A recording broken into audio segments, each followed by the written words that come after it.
UFC Fight Night Burns versus Sean Brady happens this Saturday on the 7th of September, 7th or 8th of September. And I'm going to break down every fight on the main card, who's going to win, why they're going to win, how they're going to win, and why the fight matters. Also, why is Ovin St. Preux on the prelims? Yeah, we've got Rong Zhu and Padilla on the main card. Who knows? Anyway, let's start with those. So we've got Rong Zhu versus Padilla. Why does this fight matter? It doesn't really. It's just a random lightweight bout. I'd much rather have Ovin St. Preux. Who's he? I can't remember. I can't remember who's fighting. Ovin St. Preux versus someone. I know they're pretty notable, so it's bad that I'm forgetting. Ovin St. Preux's on the prelims for some reason, but we've got Rong Zhu versus Padilla. It's just a random lightweight bout, but we'll just see how they go. I'm going to pick Rong Zhu for this one. I just think he's better pretty much everywhere. I mean, they've both won matches in similar ways. They've both got a healthy amount of knockout wins. They've both got a healthy amount of submission wins. They've both got a healthy amount of decision wins. But I am just going to pick Rong Zhu. I think he's not wrong, if you know what I mean.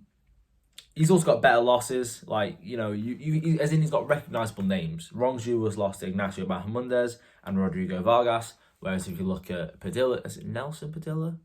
I want to say Nelson Padilla. It's probably not. But Padilla has got, you look at his losses, you have no idea who they are. But yeah, I'm going to go with Rong Zhu for that one. Not too much of an explanation. There's not much to look at him for. And not much for Padilla either. Next fight, Trevor Peek versus Yanal Ashmouz. Now, I saw this and I thought, this is a fun little fight here. This is a fun little fight. You got the king of standing hammer fists, Trevor Peek, and you got the Israeli and the Yanal Ashmouz, who is just an absolute smasher. He isn't scared of anyone. And Trevor Peek's like, I'm going to swing, I'm going to bang with anyone. That's an awful American accent, that's crazy. But he doesn't care. They both don't care. Trevor Peek, he fought Chepe Mariscal, and that was on the prelims of, who was that on the prelims of? I want to say prelims with Topuria versus Emmett. Trevor Peek versus Chepe Mariscal was on the prelims of that one. Anyway, Trevor Peek fought someone on that card. You can't tell me otherwise. And that was an absolutely crazy fight. And then Yanal Ashmouz, he's not necessarily known for a crazy fight, but he's an absolute smasher. I'm going to go with Yanal Ashmouz, obviously because I've researched, but also a bit biased because I went to UFC 286 live, saw it live, so obviously I feel like I know a bit of Yanal Ashmouz, if you know what I mean. And he was one of the few guys who actually got a finish and a knockout over Sam Patterson. However, they're both coming off losses.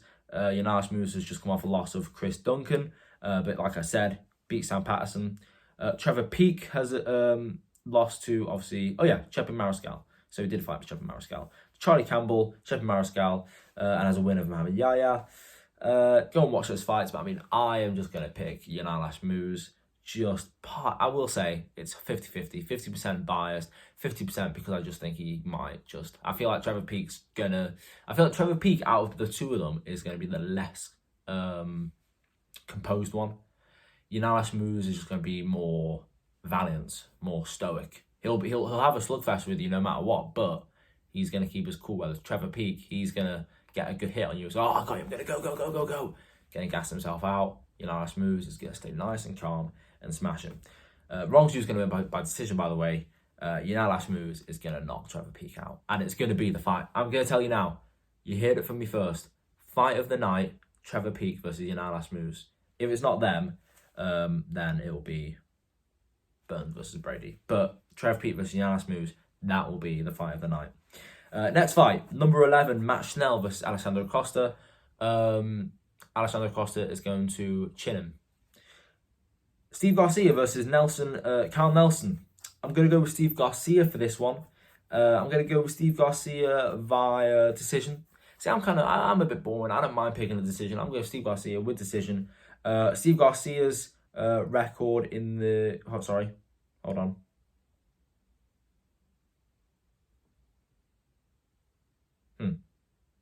Carl Nelson's... What? Steve Garcia's... That can't be right. I'm pretty sure my notes are wrong here. I've said that Carl Nelson's 4-4-1 in the UFC and Steve Garcia's 5-2 in the UFC. But I don't think... No. Steve Garcia is 5-2 in the UFC. Carl Nelson's 4-4-1. Steve Garcia has got the better record in that sense.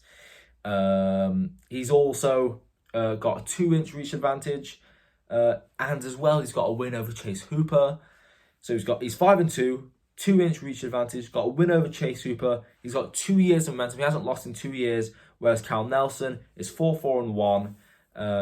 He's got a win over Bill Alger, to be fair, Blake Builder, but Blake Builder's kind of dwindled now a bit. He's not as hot as he once was. And he's obviously lost to Jai Herbert, which is and Billy Quarantero, which is so it's a close one. I'm not going to say it's not. It's a close one. But I do feel Steve Garcia is coming up and he's going to make, not light work, but it's going to be convincing that Steve Garcia is better. But yeah, it's going to be a close fight. Decision win for Steve Garcia.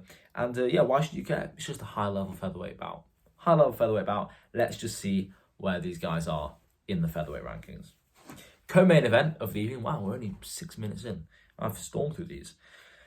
Co-main event, probably not, just because there's not much to talk about. Co-main event, Jessica Andrade versus Natalia Silva. Now, I didn't know which way to go with this, but after a bit of looking into research, watched a couple of their fights, I'm going to go with Natalia Silva. I could come to really regret it, and I could look like an absolute idiot, because obviously Jessica Andrade is a man, and she might just end up absolutely ragdolling her. But I'm going to put my dignity on the line. I'm going to put my reputation on the line. I'm going to go with Natalia Silva. It's a top contenders bout in our division. You've got the number 6 versus the number 8. Andrade being the number 6 ranked. Natalia Silva versus being the number 8 ranked. But yeah, why am I going to go Natalia Silva? Well, Natalia Silva is 5 years younger. She's 27. Andrade is 32. You've also got Natalia Silva with a win over... Obviously, don't get me wrong, they've both got good wins. Natalia win recently. I think her second fight just gone. Each got a win over Viviane Araújo, which is good. Statistically, 3-inch reach advantage, especially with the skill level of women's division. You know, interpret that how you want. That could be pretty big, especially when Jessica Andrade is getting knocked out by Yan Xiaonan, because she just runs at her with her arms like this, and Yan Xiaonan was like, "Whatcha?" So I just did that. on YouTube. Great. Yeah, Natalia Silva might just be able to snipe her. Well, I think that's what she's going to do. She's going to be able to snipe her with that 3-inch reach advantage. If you look in their records, Jessica Andrade's last loss was a year ago. Around this time a year ago.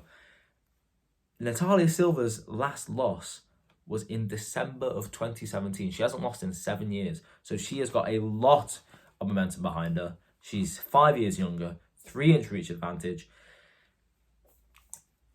I just can't go with Andrade with that. I just can't look at that and think Andrade is going to win, though. You could say, oh, she's in the prime of her career at 32, but nah, I'm not going to buy it. Natalia Silva is on a massive win streak. She has got 5 losses, I'm pretty sure. 3, 4, 5, but they were at the very early end of her career. Yeah, she hasn't lost since 2017. So yeah, I'm going to go with Natalia Silva. Also, if you look at people, I almost missed this. If you look at people Andrade has beaten recently, she beat Dern, but Dern can't box. She can't. She just does jiu-jitsu, which, hey, I don't mind her being good at jiu-jitsu, but she can't box. And then she beat Rodriguez at UFC 300. First off, why the fuck were they on UFC 300? Second of all, who cares about Marina Rodriguez in the first place? So you can fuck off with that. Natalia Silva's going to win. If she doesn't, then whatever. Main event time.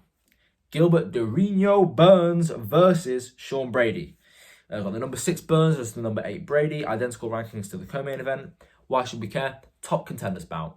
Not title eliminator, because if Burns wins, it's not like, oh, he's going to be in title contention. You've still got Shavkat and you've got Jack that are up there. And Ian Gary's... Ian Gary's not ahead of Gilbert Burns, but he is. If they fought, he'd probably win. And then if Sean Brady beat Gilbert Burns, again, it'd be great for Sean Brady, but he wouldn't get a title shot off it. He's probably 3 wins. If Sean Brady's 3 wins off a title fight, needs to beat Burns, another guy in the top 5, and let's say he beats a former champ. Let's say he beats Leon. Let's say he beats Usman. Let's say he beats Colby. Brady, yeah. I'm going to go Sean Brady. Why? Well, we've got Burns, who's 38 years of age. We've got Brady, who's 31. Brady is entering his prime. If you watch, I think it's MMA On Point made a video of when people are the best and when they start losing. 31 to 35 is prime time. From the ages to 31 to 33, that is when the most champions are. That's the age of most champions. The average age of champions is from the age 31 to 33. That is when you're in your championship level peak.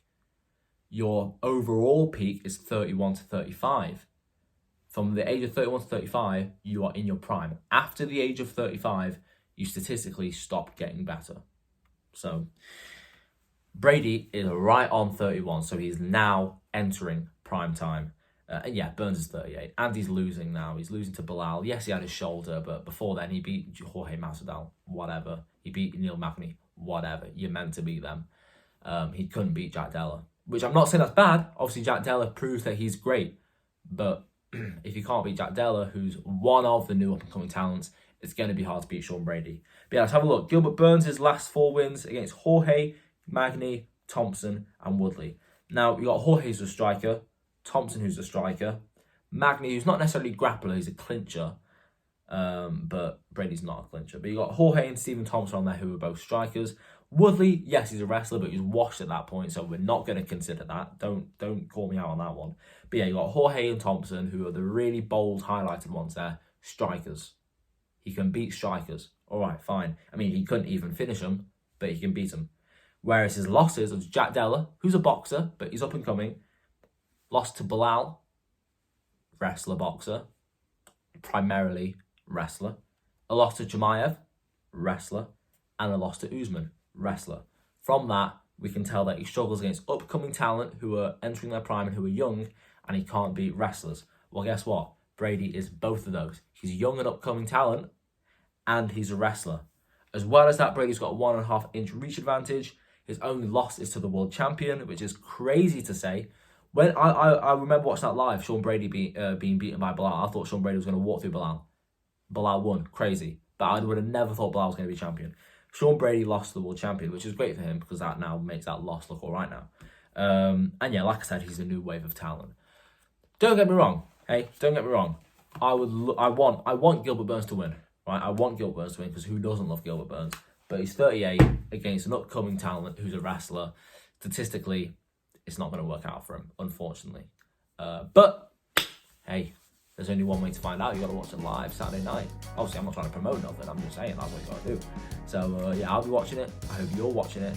And yeah, it's going to be a good night of fights. I'll see you guys later.